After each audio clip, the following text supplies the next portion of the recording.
Depuis peu, la Terre est le foyer de plus de 7 milliards d'humains.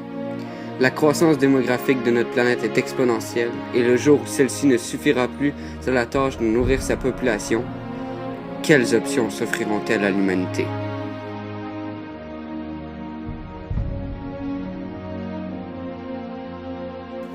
Depuis le début du 20e siècle, la question de la survie de l'humanité hors de son milieu naturel, l'atmosphère terrestre, a été soulevée à maintes reprises.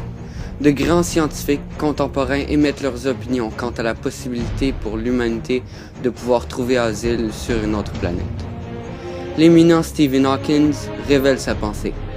À moins qu'elle n'essaime dans l'espace, je doute que la race humaine survive. Les précurseurs du domaine ont imaginé plusieurs scénarios. Nous vous présentons ici la terraformation, l'une des plus récentes théories mises de l'avant.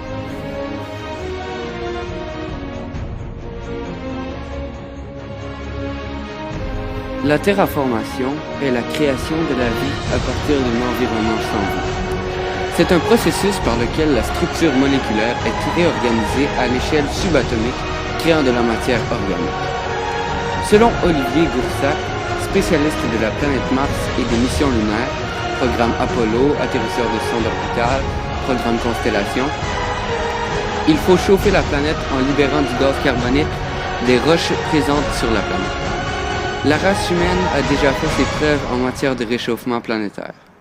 La résultante du processus de terraformation serait la conception d'une planète habitable pour la multitude.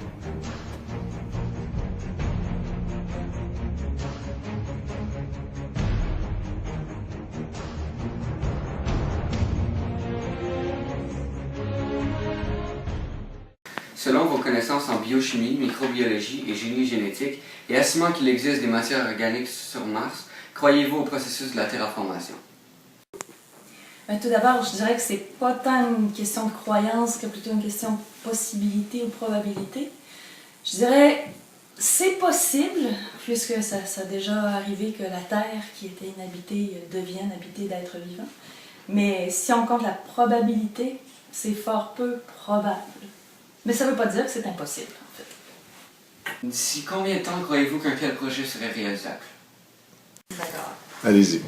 Ce genre de projet pose des contraintes économiques et techniques assez grandes, incommensurables. En même temps, je dirais, l'esprit humain est ingénieux. Je vais juste prendre un exemple. Le projet Génome humain, quand on a commencé à séquencer le génome de l'humain, on pensait que ça prendrait à peu près 50 ans à tout séquencer. Puis finalement, on a amélioré les techniques et on a obtenu ça dans 10-15 ans à peu près. Donc, même si je mettais une échelle de temps, mettons, en millions d'années, en centaines de milliers d'années, en un siècle, peut-être qu'il y aurait des bouleversements qui feraient que ça serait finalement réalisable dans 50 ans, qui sait, on ne sait pas. De prime abord, le concept de la terraformation est issu de la science-fiction. Ainsi, depuis qu'elle existe, la science-fiction a inspiré les savants et les inventeurs de plusieurs domaines. C'est le cas de Martin Cooper, directeur chez Motorola. Après avoir visionné un film de science-fiction dans lequel on faisait usage d'un appareil de télécommunication portable, il commanda à ses ingénieurs l'invention d'un tel dispositif. De là a résulté le téléphone cellulaire. Il y a aussi l'avènement de l'invention théorique du sous-marin par Jules Verne, presque un siècle avant sa véritable apparition.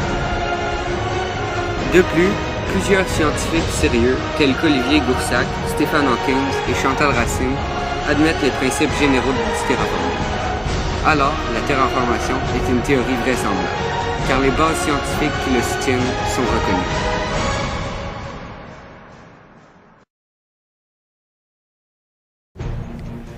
Face au surpeuplement de la Terre, les solutions avancées jusqu'à dernièrement proposaient des voyages interstellaires de durée astronomique nécessitant des moyens techniques que la science actuelle ne pouvait achever. Il en était ainsi parce que notre système solaire ne compte aucun autre astre pouvant supporter la vie telle que nous la connaissons. Depuis plusieurs décennies, la NASA étudie la planète Mars. Les récentes découvertes de la sonde Curiosity dévoilent que plusieurs éléments chimiques prérequis à la terraformation sont présents sur cette planète. L'astre rouge présente aussi plusieurs autres avantages. Sa masse équivaut à 60% de celle de la Terre et la durée de séjourner au sol est de 24h37 environ.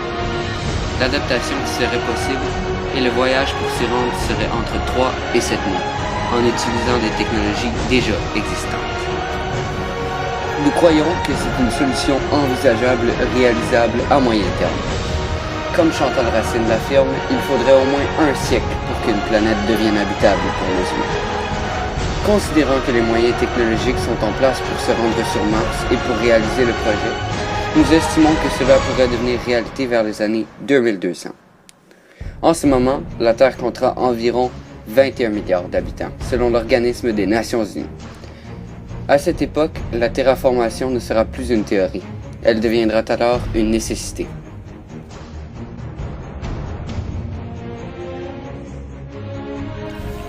La croissance actuelle de la population va mener l'humanité à envisager la possibilité de l'exil massif de dizaines de millions d'êtres humains dans un avenir pas trop lointain.